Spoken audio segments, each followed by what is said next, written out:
e foi caminhar pelo terraço do palácio. Enquanto olhava o terraço, reparou numa mulher muito bonita que tomava banho. Verso 3. Davi mandou alguém descobrir quem era a mulher. Disseram-lhe, Batseba, filha de Eliá, e esposa de Urias, o Hitita. O versículo 4. Então Davi enviou mensageiros para que a trouxessem e teve relações com ela. Batseba havia acabado de completar o ritual de purificação depois da menstruação, e ela voltou para casa. Versículo 5. Passado algum tempo, quando Batseba descobriu que estava grávida, enviou um mensageiro a Davi para lhe dizer, estou grávida. Segura aqui. Primeiramente, muitas pessoas acham que na antiga aliança, como era de costume, eles achavam que Deus era a favor da poligamia. Já começa daqui, Deus não era a favor de nada. Porque quando você lê o texto de Gênesis, você sabe o que Deus fez, você vai ver em Gênesis 2:24 que Deus criou o homem e a mulher e tornou deles uma só carne. Deus não acrescentou ninguém. Isso foi um ritual dos homens machista da época da antiga aliança, que eles achavam que por serem homens, eles podiam ter mais de uma mulher.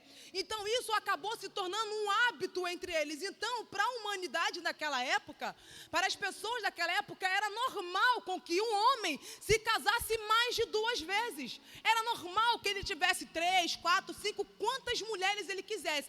Mas a mulher não poderia cometer tal coisa, porque ela era vista como uma prostituta para a sociedade. Mas o homem podia fazer. Então tem algumas pessoas, e eu me assusto nesse século, que dizem que Deus era a favor. Quem disse isso? Porque eu nunca li isso na Bíblia, que Deus era a favor de poligamia. Se ele mesmo fala que ele criou o homem e a mulher para ser uma só carne. A própria palavra nos diz, e sairás o homem da tua casa, deixarás pai e mãe, se unirá a sua mulher e se tornarão uma só carne. Entenda o porquê que no começo eu falei que esse texto ele abrange muito para a lealdade. O primeiro ponto é, Davi, ele tinha um chamado e um propósito, evangelista Maico. Que propósito era esse? Desde a sua adolescência para a juventude, Deus ungiu a rei. Então ele tinha um propósito, tinha uma missão. Qual era a missão? Era governar, era ser rei sobre Israel. Só que Davi vem tomar a posição de rei depois de muitos anos. Por quê? Entenda que muita gente acha que só porque Deus chamou, Deus derramou unção, não estão capacitados para fazer aquilo que Deus deu. A unção não significa que eu tenho capacitação. A unção significa que o Senhor me liberou e já me abençoou. Mas para isso acontecer, eu preciso me capacitar. Mas aí você vai falar, na igreja você está indo contra a Bíblia. Não. Porque o texto vai dizer que Deus ele pega os pequenos para confundir os grandes, mas os pequenos ele bota assim para ser capacitado. Porque se Deus te chamou para ser um pregador, como é que você vai ser um pregador? Evangelista Tiago, se você não estuda a palavra, se você não se esmera na palavra. Porque as pessoas acham que a unção já vai trazer inteligência, vai trazer o conhecimento, vai trazer o ensino. Não. A unção é algo espiritual sobre a tua vida, fazendo reconhecer no céu, na terra e debaixo da terra que você tem uma marca e você tem um chamado. Davi, ele tinha um chamado. Ele tinha uma missão, um propósito. E quando ele é desleal, entenda que a deslealdade com Davi não foi primeiro com a mulher, não. Primeiro foi com Deus. Porque antes dele trair um dos seus melhores soldados, que era Urias, primeiro ele trai a confiança, Mateus, que Deus tinha dado a ele. Davi, quando ele peca, ele não só comete o pecado que nós chamamos de adultério. Davi, quando ele peca, ele comete o maior pecado, que é a deslealdade, desconhecendo tudo que Deus fez e entregou nas mãos dele. E sabe o que isso abrange família? Muito simples. Porque olha o que Davi fez. Ele destruiu um lar para construir outro. A deslealdade dele foi tão grande que ele destrói um lar que já estava formado para construir um lar para ele. A deslealdade de Davi não foi só com Deus, mas foi também com a aliança que Deus fez no jardim do Éden com Adão. Quando ele forma Eva e fala, ela será a sua companheira. Davi, ele quebra essa aliança. que é a família, e destrói uma para construir outra.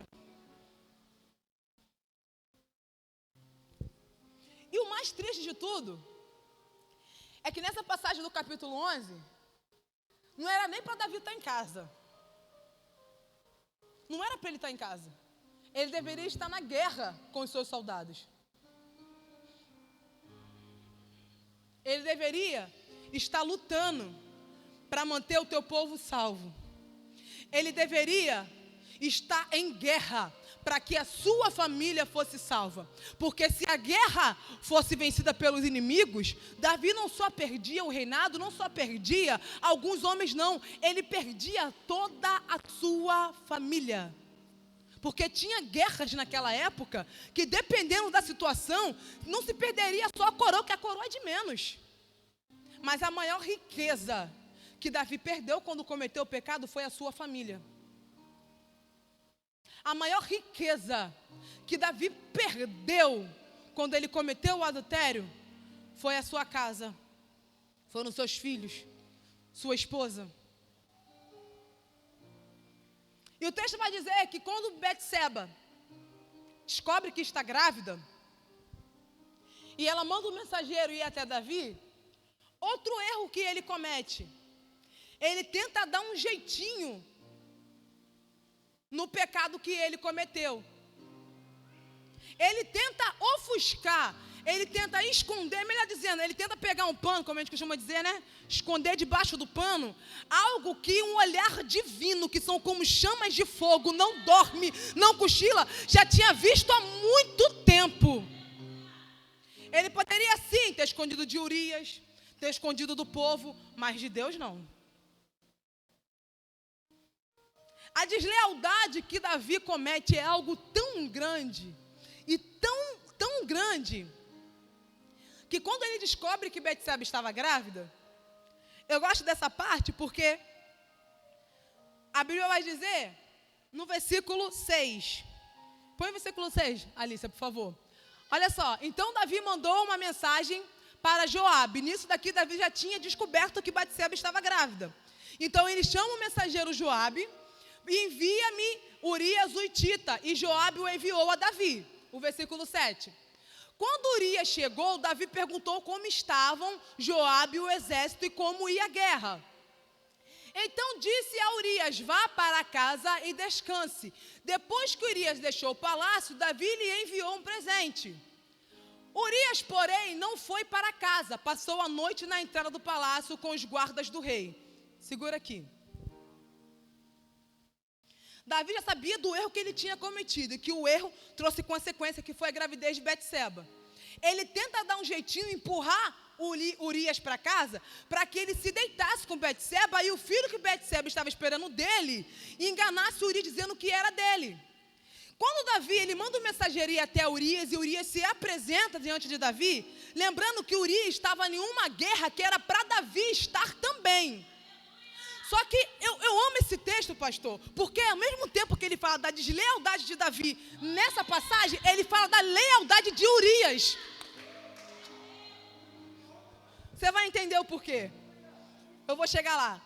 E aí, Davi, ele vai e dá um presente para Urias. Ele tenta fazer de tudo para agradar Urias. Eu não sou homem, mas eu tento, vamos aqui os homens aqui tentar imaginar comigo. Ele fez algo de errado. Ele quer tentar de qualquer jeito esconder, para que Urias não descobrisse o que ele fez. Ele tenta enganar Urias com presente.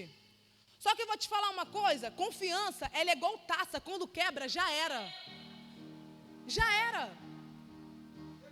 Só que eu vou te falar, isso para o mundo, porque para Deus, você peca, você nega ele está aqui, ó. Você trai, você esquece de Deus, você joga Deus contra a parede, você abandona Deus, mas ele está aqui.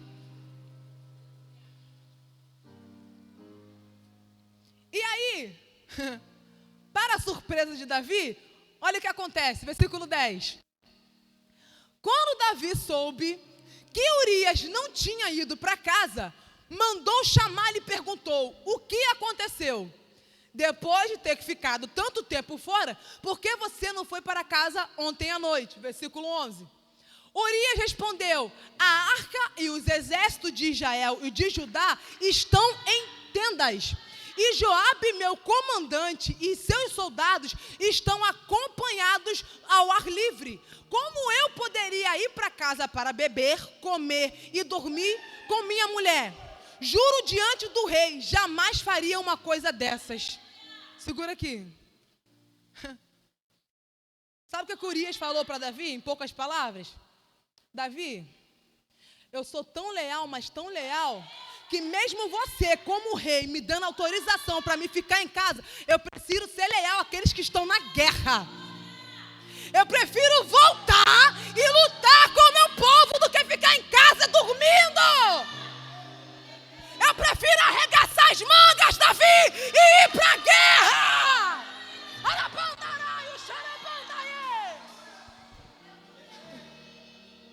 E quando Davi estava no palácio descansando, tinha homens como Urias lutando para salvar a família. Enquanto tem Davi olhando para onde não é para olhar, tem Urias lutando para não perder a família, não perder o casamento, não perder os filhos.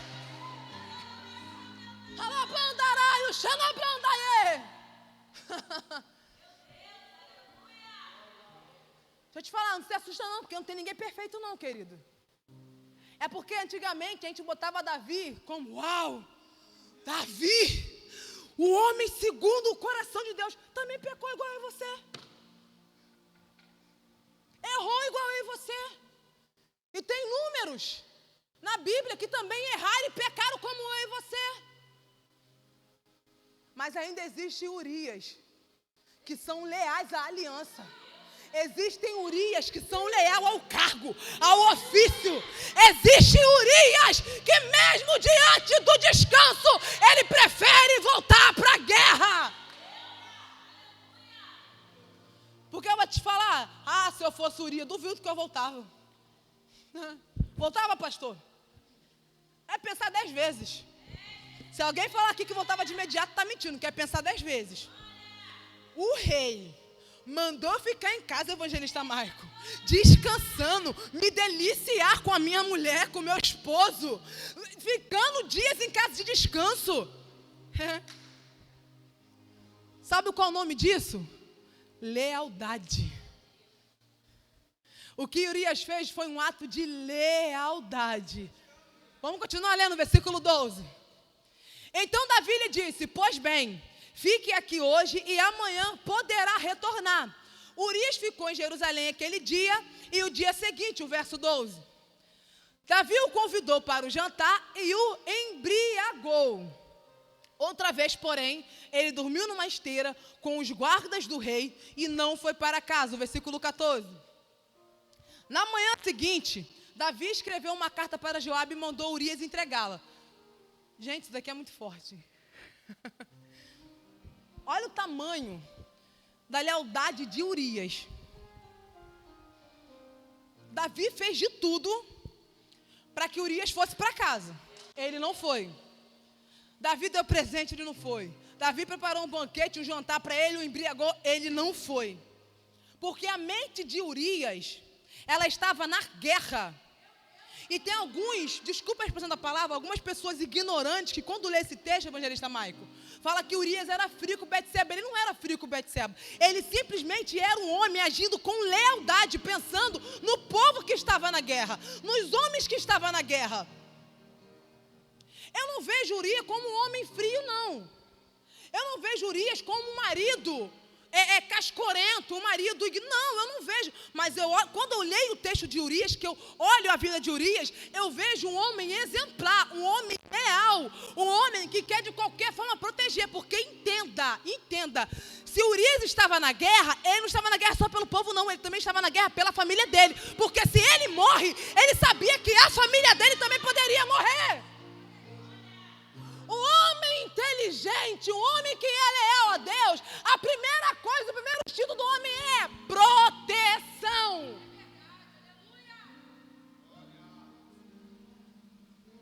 Gente, eu estou enganada. Porque o instinto do homem, ele é proteger, é guardar a família. E o que Urias estava fazendo era simplesmente guardando a tua casa, indo para a guerra, para vencer a guerra e não perder a sua família.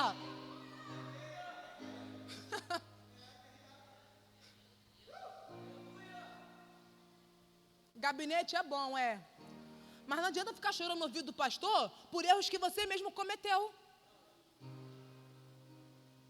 Quer salvar o casamento, mas não quer para a guerra. Quer ter um filho abençoado, mas não quer buscar. Entenda, é uma via de mão dupla.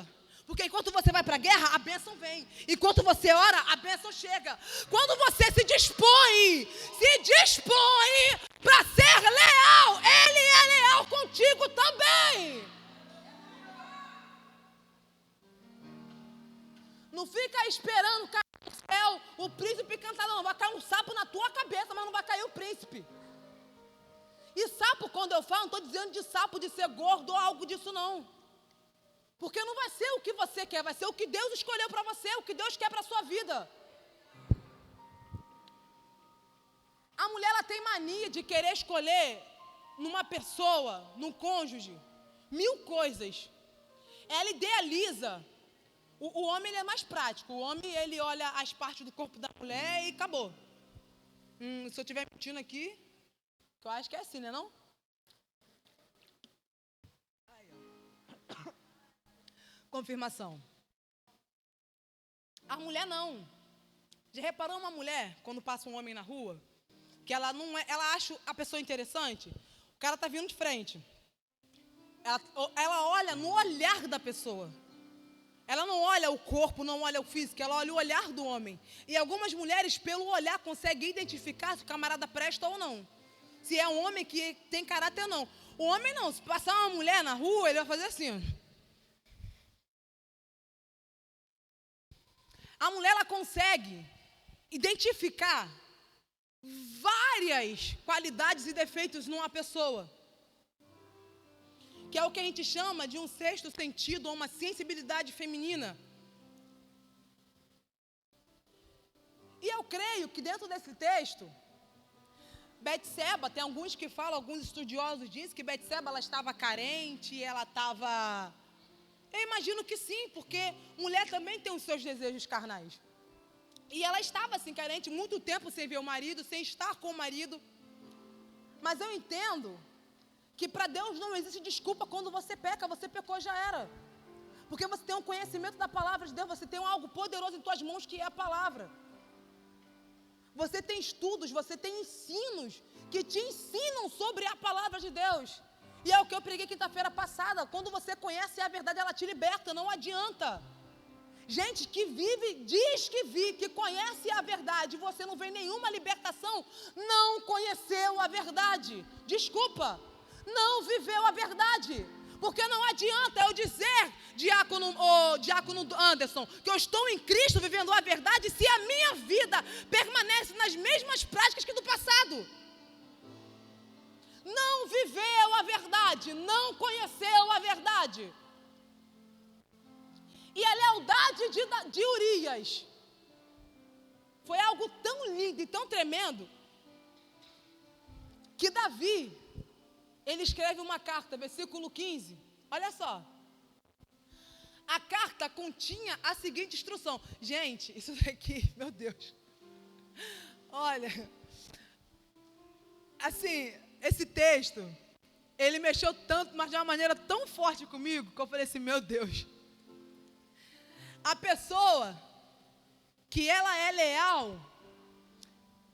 independente de quem for, que ela é leal ao pastor, ao ministério, no trabalho, na casa, na família, no casamento.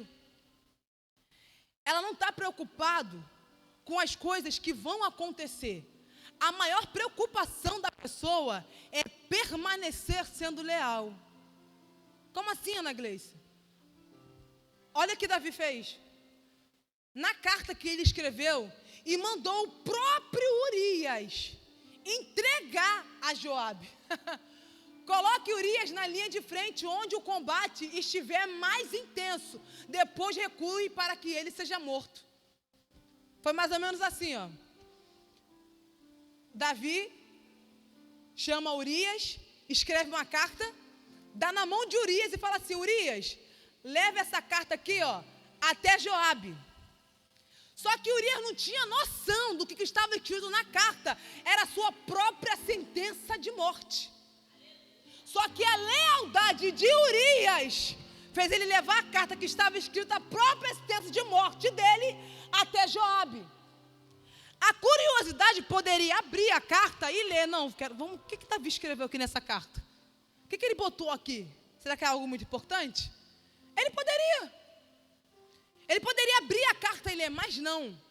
A lealdade dele ao rei foi algo tão tremendo que ele levou a própria carta da sua sentença de morte até a mão de Joabe.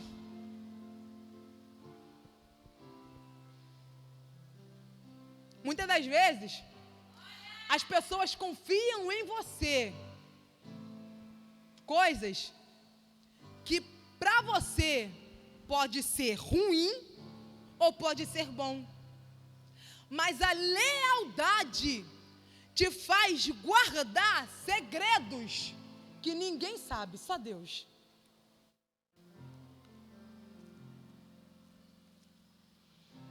Urias, ele leva a carta. Ele é posto diante da frente de linha da guerra, aonde a guerra era mais intensa. Ele é colocado de frente do exército de Davi, e por ele estar sozinho, ele é atingido e morre. Davi, recebendo a notícia, corre, pega Betseba e se casa com ela.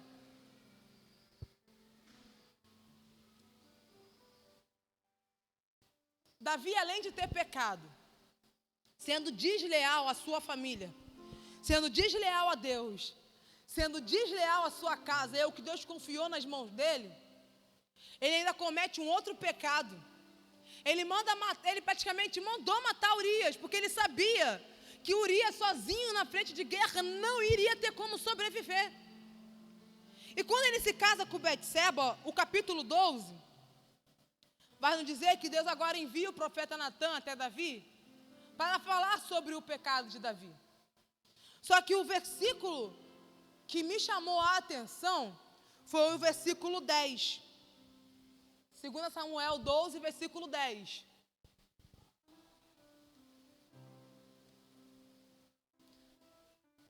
Aí Deus, ele falou, usou o profeta Natã para falar com Davi. E no 10 ele vai dizer assim, ó: de agora em diante a espada não se afastará de sua família, pois você me desprezou ao tomar para si a mulher de Urias. Sabe o que Deus falou através da boca do profeta? Davi, a espada da justiça do Senhor estará sobre a tua casa, não se apartará, porque o que você fez desprezou o coração de Deus. Desprezou de uma forma que Deus se entristeceu muito. E o resto do texto você já conhece. A casa de Davi, desse dia em diante, foi só desgraça. Só desgraça. O filho que estrupa a minha irmã, o outro que tenta usurpar o trono do pai, e por aí vai. Só coisa ruim. Sabe por quê? Porque a deslealdade de Davi, ele mesmo destruiu a maior riqueza que Deus colocou em suas mãos, que foi a sua família. Camarada tinha tudo para dar certo. Tinha tudo para ser o melhor rei de Israel.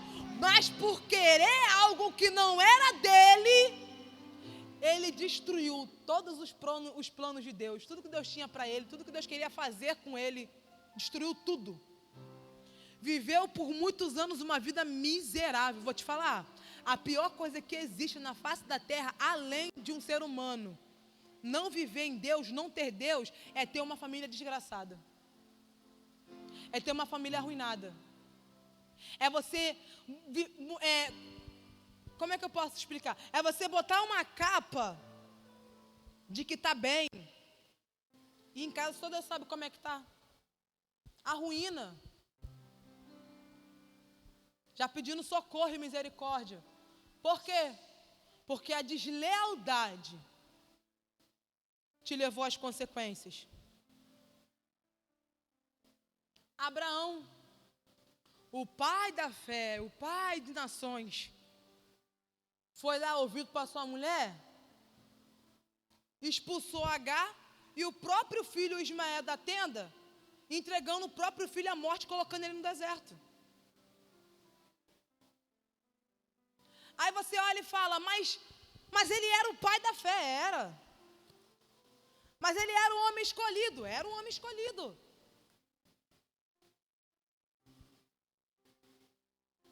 Mas as consequências vêm através da deslealdade. Porque quando Deus ele entregou o seu filho Jesus Cristo, ele foi leal até o fim à sua missão. O que nos faz viver uma vida de deslealdade somos nós mesmos. Porque eu já ouvi pessoas dizendo, Deus tirou de mim, Deus levou, Deus matou. Mentira, não fez nada disso. Isso são consequências da vida do ser humano, o pecado no mundo. E não foi Deus que pecou, fomos nós mesmos que pecamos. E isso gera consequências. Eu quero ler um texto para a gente encerrar. Está em 2 Timóteo, capítulo 5, versículo 8.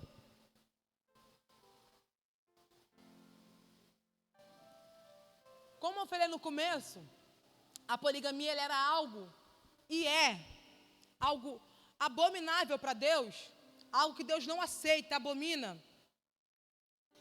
Eu gosto muito da história de Zacarias e Isabel, porque se você ler o texto de Lucas 1, você vai ver que a Bíblia fala que eles eram pessoas leais, eles eram homem e mulher que seguiam os mandamentos do Senhor, que eles obedeciam, eles serviam ao Senhor com gratidão. Só que o maior sonho deles era ter um filho e eles não tinham. E o texto fala que Isabel e Zacarias já eram avançados de idade. E por eles serem avançados de idade, eu gosto muito eu amo essas passagens na Bíblia quando fala de gestação, de gravidez. Por quê? Porque para a medicina hoje, uma mulher gerar depois dos 40 anos, vamos bem dizer em poucas palavras, é suicídio. É loucura. Uma mulher com 40 anos de idade, mais de 40, gerar é loucura. Porque o risco que ela corre, não só a mãe, como o feto que está sendo gerado, o bebê é muito grande. Porque pode adquirir várias doenças, pode nascer com deformidade no corpo ou em outras doenças. Só que como nós sabemos que para Deus não há nada impossível, a lealdade de Zacarias e Isabel, mesmo na velhice, faz ela gerar um homem, esse homem chamado João Batista. Olha a diferença de um homem que tem uma mente em Cristo, que é leal à sua família. Deixa eu falar uma coisa, em momento algum o texto fala que Isabel e Zacarias estavam clamando por filhos. O texto só fala que eles não tinham filhos e o desejo deles era ter, mas isso em momento algum impediu eles de serem leais a Deus. Isso em momento algum atrapalhou a sua trajetória e a sua caminhada com Deus, pelo contrário, os aproximou mais ainda de Deus, ao ponto que na sua velhice, Isabel gerou. Olha o que o texto de Timóteo vai dizer: aqueles que não cuidam dos seus, especialmente dos de sua própria família, negaram a fé e são piores que os não crentes, que os descrentes.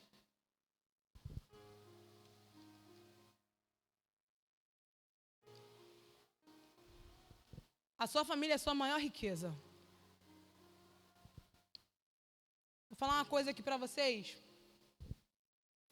Não fica perdendo tempo querendo mostrar lealdade no trabalho, querendo mostrar lealdade na igreja, querendo mostrar lealdade para o pastor. Está aqui de domingo a domingo, de segunda a segunda, de terça a terça, entra, não tem hora para sair. Não adianta se você não for leal primeiro a ele e a quem você convive todos os dias, que é a sua família. Está aqui. O próprio apóstolo Paulo escreve a carta de Timóteo, que aqueles que não cuidam da sua própria casa, da sua própria família, está negando a fé. Porque se eu falo que amo a Cristo, se eu prego a palavra de Deus, se eu falo sobre o amor, a primeira pessoa que tem que ver isso é meu esposo dentro da nossa casa. É para a primeira pessoa que eu tenho que mostrar a minha lealdade, é a Ele.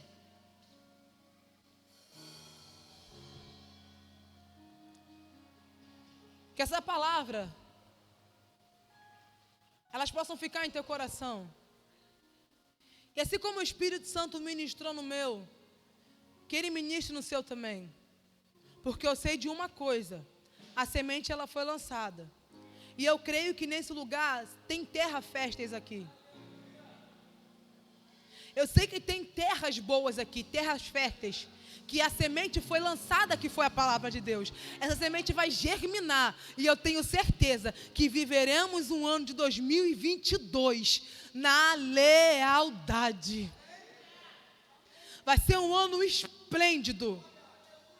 Vai ser um ano que a sua família vai prosperar de uma tal forma,